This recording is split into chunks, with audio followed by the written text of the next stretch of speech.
Hey everyone, I have a quick tip today. If you want to color code or rename your Google Drive folders or even add an emoji to them, it's a real simple tip and trick that you can do.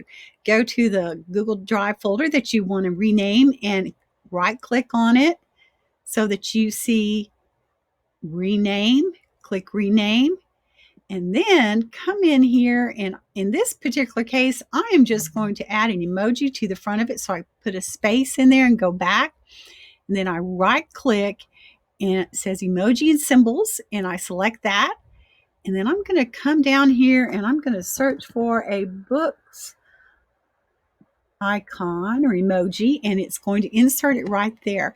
And what this does then, it'll actually put it up at the top, but I can also group my folders by the emoji icons, and I can color code it by right clicking on it and changing the color so that maybe this will help me be able to track and find it a little bit better. And I think I'll give it this purplish color just for fun.